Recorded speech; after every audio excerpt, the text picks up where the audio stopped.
Well, a new CPU platform usually means another wooden crate from Origin. This is a 12th gen Intel CPU, and as always, they come in a wooden crate because of the loving, tender care that you get from the folks over at UPS, complete with footprint on the box, because apparently it was a perfect step for someone.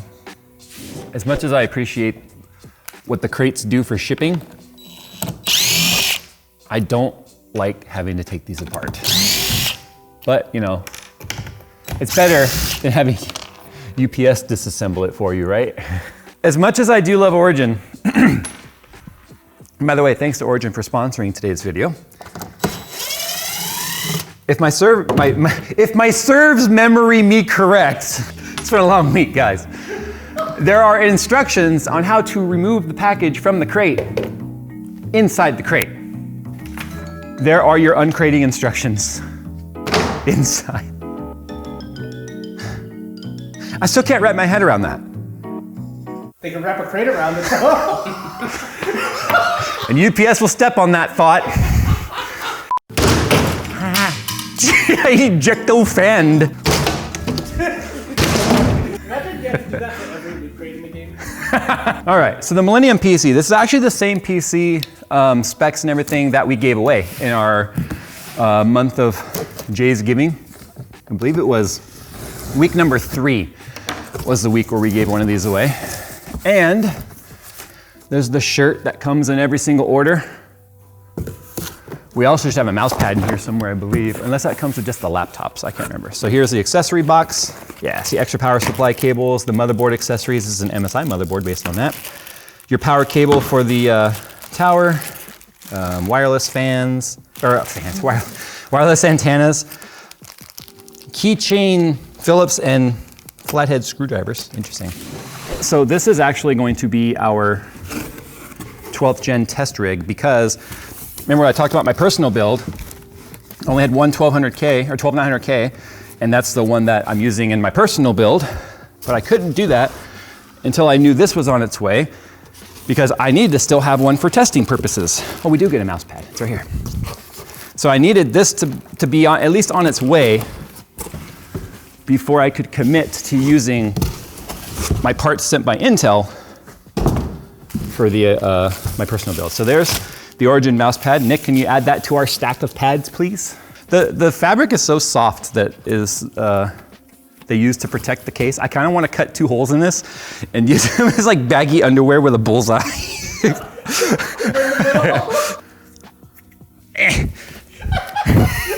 Every time I do these, I feel like they're underwear. X marks the spot. It's a bull. Now they're briefs. Origin whiteys. Origin whiteys. So this is obviously in a Corsair, what appears to be, I believe, a 5000X case.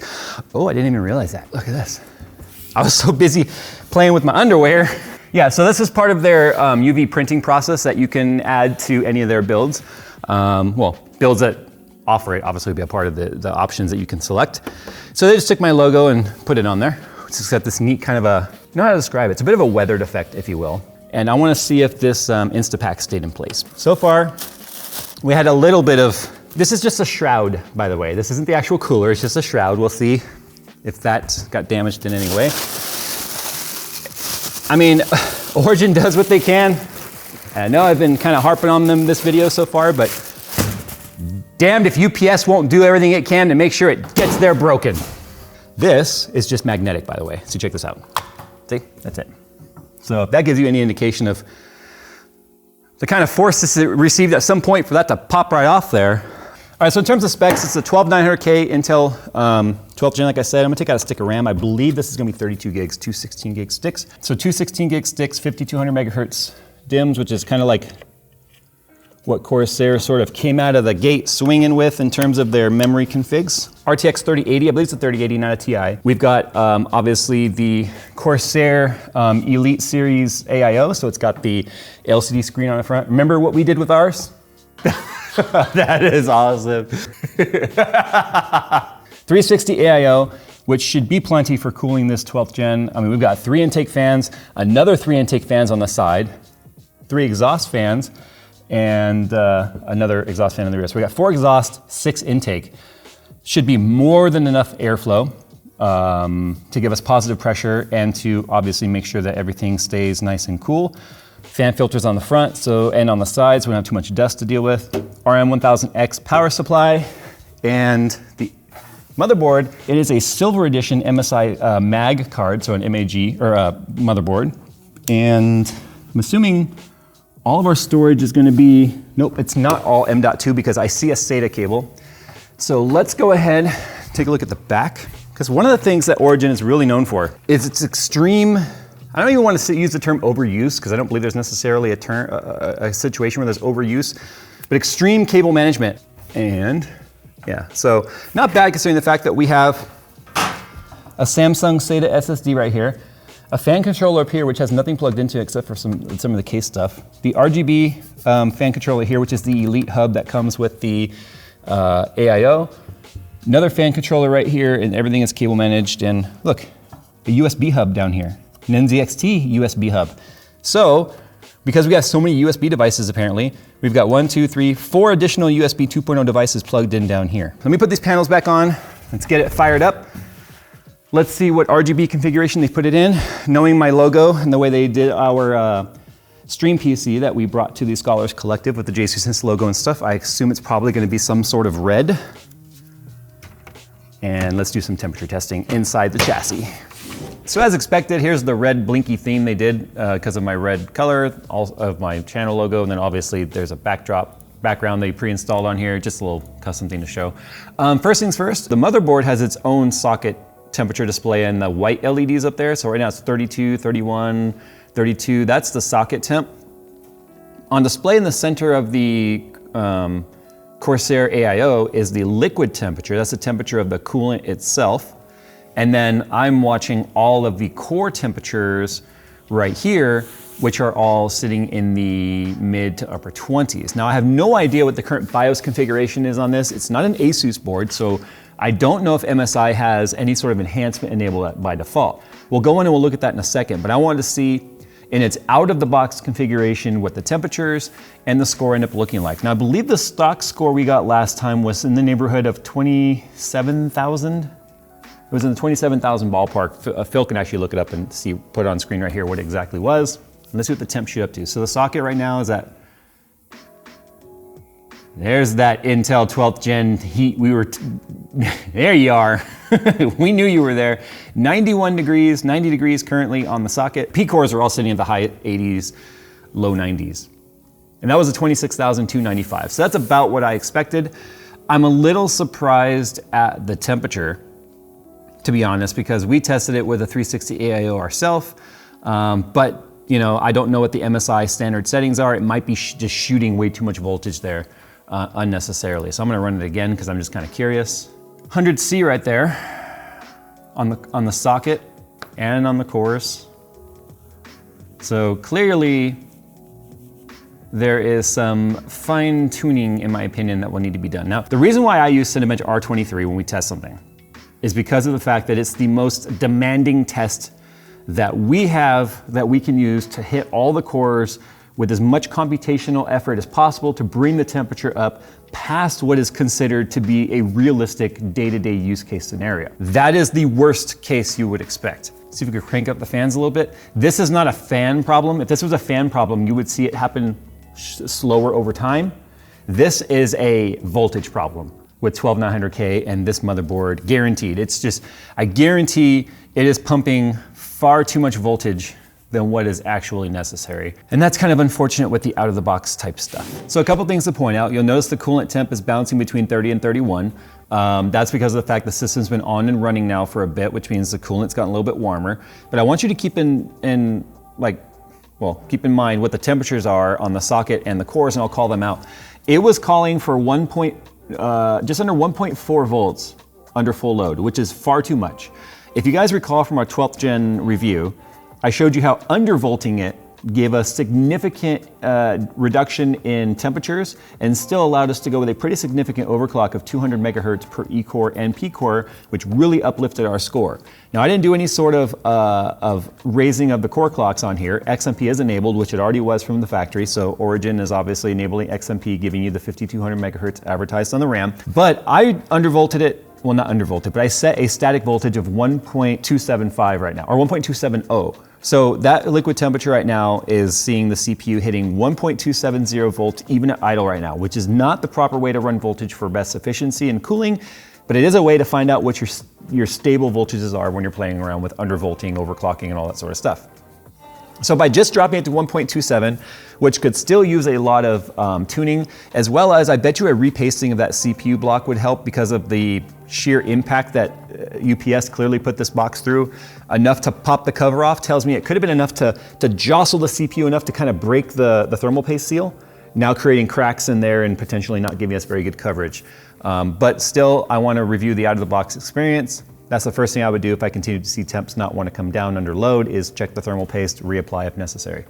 Anyway, so let's go ahead and run this test again. So our cores are at 70, 69, 76, 75, 80. There's a huge spread with this exact CPU versus our other one. Like all the P cores are very much the same temp, all the E cores are very much the same temp. This spread of 76, 71, 71, 82, 71, like that 10C spread right there with two cores next to each other is what leads me to believe a repaste might be necessary after the jostling the CPU went through. But that was a 26,333. That was our highest score yet. Our socket got to 88 on the socket, which is higher than I'd like it to be. And our P cores maxed out in the mid 80s. That's still giving us nearly 20C of headroom on a test that's much harder to run than any game or any application is going to be to run unless you're doing specific computational stuff that uses a CPU or rendering on a CPU. Obviously, those are going to be very hard-hitting tasks, but for a home use gaming type rig, you can do anything you want with this system. Temperatures won't be a problem. This isn't something that I would say is Origin's problem. It's just the way 12th gen and obviously voltage logic is with various motherboards. I do think a little bit of tuning might be necessary, but the problem is not all CPUs are created equally. Some may not even run at 1.27 like I'm running this one. Let's go ahead and see how Farming Simulator does. Only because our previous video we showed you how we were trying to play it on minimum specs and that was a little rough. Right now I'd expect it to obviously be pretty good on this particular setup. So I'm going to be maxing out all the options, obviously. All right, so one thing to clarify too is I believe I called this a 3080 earlier. It's actually a 3080 Ti, so it's important to note that. There is an engine cap on this game though at 60 frames per second. And I don't know if that's because of console, because I believe this is a console title as well. VSync is off. If you look at the FPS at the very bottom of our list there, I'm looking at CPU temperatures. I've got all the cores listed out. You can tell which one are the E cores. They're all sitting at 28 and 27. I've got a lot of vehicles here. The more vehicles you have in one area, the harder it is on the GPU, because it's something about the vehicles and the GPU puts it under pretty hard hit. But right now this is on very high settings with DLSS on balanced. All right, so clearly Farming Simulator 2022 on this Origin Millennium is no problem whatsoever. Hey, it's my dog. I haven't named it yet. You need to name the dog. Can I interact with the dog? Oh, pet. I can pet the dog. Oh, he did belly rubs. Belly rubs! Bellies! But this is like the hottest game right now, which is the weirdest. I never thought in the 10 years I've been doing YouTube that I would be talking about a farming simulator being like the hottest title on Steam at the moment. So look at the temperatures though. That's why I left all the core temps up so you guys can see. It really only shows its temperature shortcomings when you really push it in anything that's like AVX instruction for sure, but anything that's just really intense on the CPU really brings the temps up. It's got a really low, like standard usage temperatures, and then as soon as you put it under load, it's like wham, like through the roof, and I'm not sure why that is, but I mean, is anyone surprised that a 12th gen 12900K with a 3080 Ti and 32 gigabytes of DDR5 and a 2 terabyte SATA SSD and a 1 terabyte NVMe SSD with a 1000 watt power supply is gonna perform good? I never saw that coming. You know that smell of new electronics when they get hot for the first time? Love that smell. Anyway, you can get your own hot electronics smell by following the link down in the description below. Huge thanks to Origin PC for sponsoring today's video where we take a look at their Millennium PC with their latest gen hardware. Cool thing about Origin is they do have builds of all shapes and sizes and budgets. In fact, one thing that's a little bit different this time around with Origin PC is the fact that they have their RTS systems, or their ready-to-ship systems. Typically, Origin PC is a build to order. You choose your parts, you configure it how you want, then they fulfill the order and you get it. With the RTS systems that are ready to ship, they come in various configurations. You can see what's currently available, including RTX graphics cards, and then you can get them shipped to your door sooner rather than going through and using the configurator. So depending on the kind of budget that you have to spend or how long you want to wait, they have options for both sides. As you can see, they take a lot of pride in what they do with their build. The custom UV printing is awesome because you can give them your own design and then they can do UV printing on there. It's a way for you to be able to order a PC that's pre-built using off-the-shelf type parts, but still give you a level of customization to make it unique and your own. But once again, a huge thanks to Origin PC. They've been a sponsor of ours now for several years. We definitely value this partnership with them and allowing us to take a look at their builds. And a huge thanks on this one because, like I said, this is going to be my 12th gen testing station moving forward because I stole the components that we were sent for review for my personal build moving forward so I can have my own 12th gen rig at home, updating my 10th gen rig so that I can, I guess, see how Windows 11 and all that pans out over time, which, by the way, I should have mentioned, this is also running Windows 11, which is how you unlock the full potential of a 12900K or any 12th gen CPU because of the scheduler built into 11 that does not exist in 10. And so if you try to run 12th gen on Windows 10, the E cores don't know what to do sometimes, and sometimes the P cores don't even activate at all. So something worth pointing out. Anyway, check the description down below for some links that you guys can check out to learn more about Origin PC.